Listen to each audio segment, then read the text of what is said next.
With all the emphasis on the development of cricket in the country, the Nepal government today has taken a landmark decision of listing Kathmandu's Mulpani ground, Chitwan's Bharatpur Cricket Stadium and Biratnagar's Morang Cricket Ground as pride projects.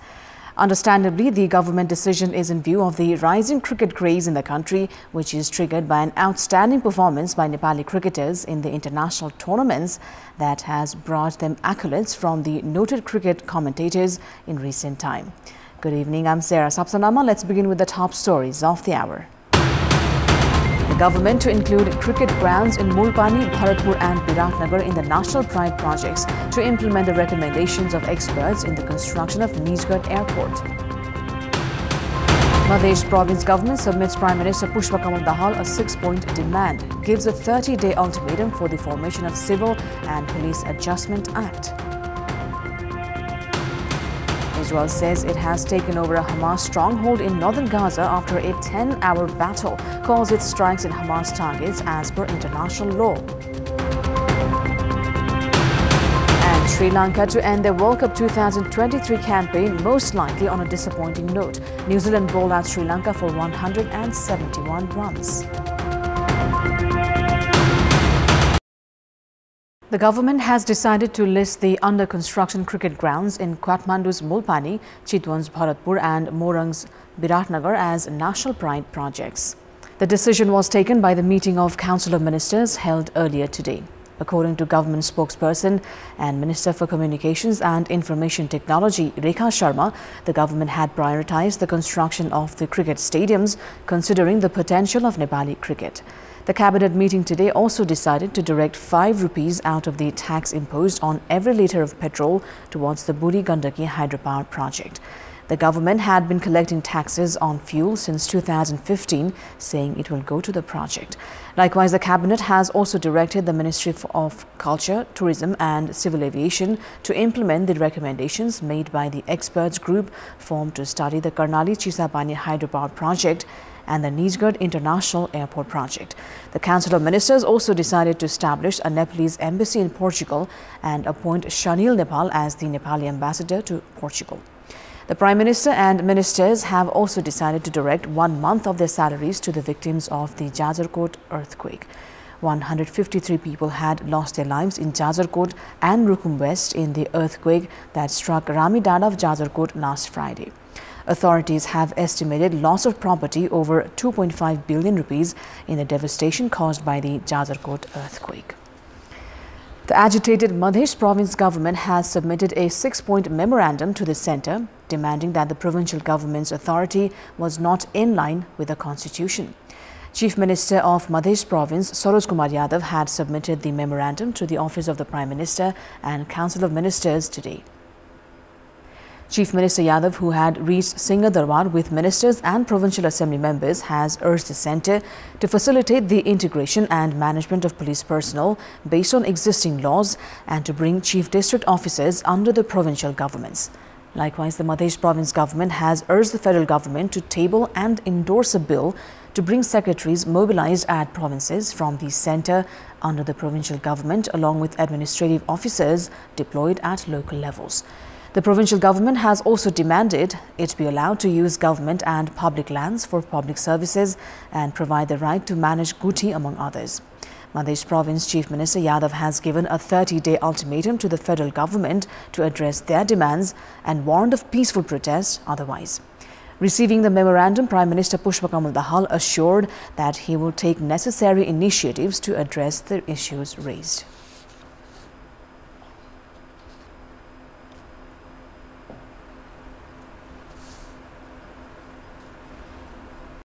Welcome back. It's time now for our segment Public Pulse, where you text us with your opinion. The question is, why are the earthquake victims yet to receive relief materials? Your options are A, incapable government, B, shortage of resources, and C, geographic complexities. The voting is on. Type NEWS, select your option A, B or C and send it to 34001 to share your opinion with us. Israel has said it has taken over a Hamas stronghold in northern Gaza after a 10-hour battle. Hamas authorities say Israeli airstrikes continued overnight, including in Khan Yunis in the south, where 6 people were killed. Earlier in the morning, flares and smoke were seen over Gaza City's skyline as Israeli airstrikes continued to bombard the city. The Israeli military said its troops had advanced into the heart of the Gaza City, Hamas's main bastion and the biggest city in the seaside enclave, while the Islamist group said its fighters had inflicted heavy losses.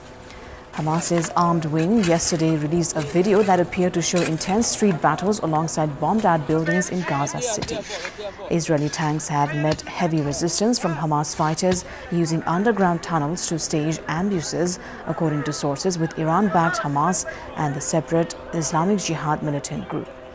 Palestinian officials say at least 10,569 people had been killed, 40% of them children. Israel says 33 of its soldiers have been killed so far.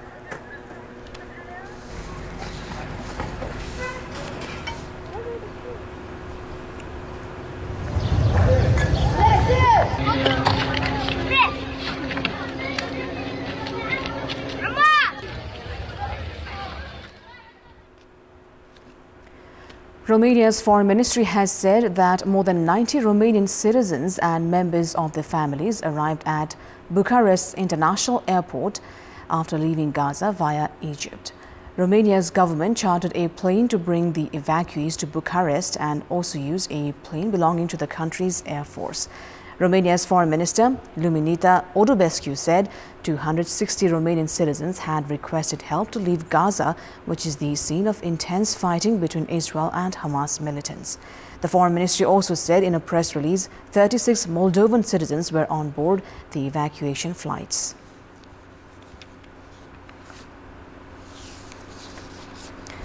Some 80 countries and international organizations are meeting in Paris today to coordinate aid and assess how to help the wounded in Palestinian enclave of Gaza, although expectations for concrete results are low without some pause in the fighting. France offered support for Israel after a deadly October 7 attack by Hamas Islamists. Yet Israel's retaliatory bombardment has raised concerns as civilian casualties have soared. The Palestinian Authority's prime minister is in presence in the conference, but Israel was not invited. French officials said Israel was being kept informed of the developments. The conference brings together regional stakeholders such as Egypt, Jordan and the Gulf Arab countries, as well as Western powers and G20 members, except for Russia. International institutions and non-governmental organizations operating in Gaza, such as Doctors Without Borders, are also due to attend. However, few heads of state, government or foreign ministers are present, and NGOs have been critical that there is not more pressure at the conference for a ceasefire. French officials hope it will lay the groundwork for a swift international response when there is an actual pause in the fighting. There will be some effort to mobilize financial resources, with several sectors identified for emergency support based on UN assessments of the $1.1 billion of immediate needs and the opening of a strictly humanitarian crossing points into Gaza. France is due to announce an increase in its commitments. There will be a discussion to set up a maritime corridor to use sea lanes to ship humanitarian aid into Gaza and see how ships could be used to help evacuate the wounded. The proposal of no-confidence motion tabled against All Nepal Football Association President Pankaj Vikram Nemwang has been quashed. This was because the ENFA members who had tabled the motion failed to appear for the voting at the Special ENFA Congress held today. At the Special ENFA Congress in Morang held today, 52 votes were cast against the motion. This automatically quashed the proposal seeking the suspension of ENFA President Nemwang. That is all for the moment. Thank you for watching. Bye for now.